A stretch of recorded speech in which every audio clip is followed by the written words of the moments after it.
दोस्तों, आजकल आप देख रहे होंगे एक बहुजन समाज पार्टी के नेता जिनका अभी निष्कासन हुआ है,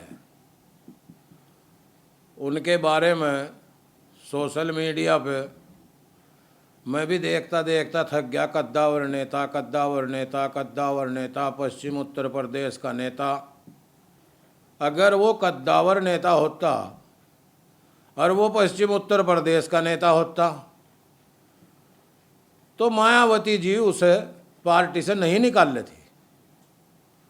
मायावती जी ने उसका कद्दावरपन सारे का सारा देख लिया इन 8 महीने के अंदर कि भाई तो झुट्टों का कद्दावर है। 4-5 इलेक्शन तो खुद हार लिया। उसके बाद अब बहुजन समाज पार्टी में जब आए तो बहुजन समाज पार्टी में जहाँ जहाँ भी इमरान मसूद गए, जिसके लिए भी वर्क करने गए, वही कैंडिडेट हार गया। और बहुत सारे कैंडिडेटों की तो जमानत जब्त होगी इमरान के जाने से। उनके साथ जो हिंदू समाज जुड़ा हुआ था वो इमरान के जाने से कहीं भी ये गए हों, मेरठ गए हों, बिजनौर गए हों, जहाँ जहाँ भी ये गए हर जगह हिंदू वोट भाग गया। और उन लोगों की विचारों की बहुजन समाज पार्टी के जो कैंडिडेट थे उनकी जमानतें जब्त हुई। तो मायावती जो 4 बार उत्तर प्रदेश की मुख्यमंत्री रही हो और बहुत पढ़ी लिखी और बहुत बड़ी नेता है, वो खामखाई किसी को पार्टी से नहीं निकालती। उसने पहले सारे का सारा सर्वे किया। उसने देखा यार इसके आने से तो सारा हिंदू भाग गया। अब मेरे पास मुसलमान कम आते हैं, हिंदू मेरे से जुड़ा हुआ था, इमरान मसूद के आने से वो हिंदू भी भाग गया। अब ये जिस दिन से ये इंडिया गठबंधन बना, इन्होंने कांग्रेस के कसीदे पढ़ने शुरू कर दिए। इसी तरीके से इन्होंने पहले किया था। जब ये कांग्रेस में थे तब इन्होंने 6 महीने पहले से समाजवादी के कसीदे पढ़ने शुरू कर दिए थे। फिर समाजवादी पार्टी में भी कमी आएगी। 2022 के चुनाव में जहाँ जहाँ भी इन्होंने चुनाव लड़ाया में सारे के सारे कैंडिडेट हार गए। 2 सीटों पर इन्होंने मुखालफत की, उनकी ऐतिहासिक जीत हुई। तो दोस्तों, ये जो बहुजन समाज पार्टी ने जिस नेता को निष्कासित किया है, मैं तो बहुजन समाज पार्टी के नेता और उसके छोटे बड़े सारे नेताओं को बधाई देनी चाहता हूँ कि इसका इलाज बिल्कुल सही का सही किया बहुजन समाज पार्टी ने और उसकी नेता मायावती जी ने। ये है इसी लायक।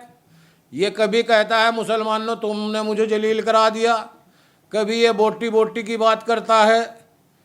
ये कभी भी आज तक सेकुलरिज्म की बात इसने नहीं की। कहता है मैं सेकुलर हूँ। अभी एक और चीज़ सुनी होगी आपने, 8,000 की पार्टी को मैंने 1.5 लाख पर पहुँचा दिया।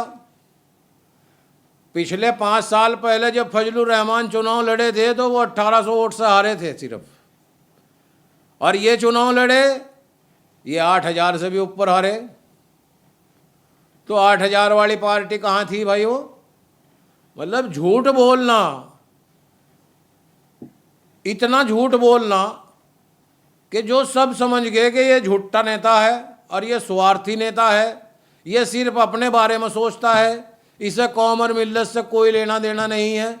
कल हमने बहुत सारी वीडियोस देखी, वह हम भी परेशान हो गए, इसलिए आज हमें भी बोलने के लिए मजबूर होना पड़ा कि ये ना कौम का है, ना देश का है, ना किसी का है। ये सारी उम्र से ब्लैकमेलिंग की राजनीति करता है, प्रेशर की राजनीति करता है। लेकिन अब सारी पार्टियां समझ गई और मुझे पूरा यकीन है कि कांग्रेस पार्टी के बारे में चर्चा कर रखी इसके चिल्ले चांटों ने। कांग्रेस में इतने बौड़े लोग नहीं हैं। जो कांग्रेस में ऐसे लोग थे उन्हें बाहर का रास्ता राहुल जी दिखा चुके हैं। और इसी की वजह से ये देश तबाही और बर्बादी के कगार पर खड़ा है। अगर 2014 में ये नरेंद्र मोदी की बोटी ना करता तो शायद देश आज जिस पोजीशन से, जिस दौर से गुजर रहा है, उस दौर से देश ना गुजरता। आज मुसलमान भी परेशान है, दलित भी परेशान है, सेकुलर हिंदू भी परेशान है।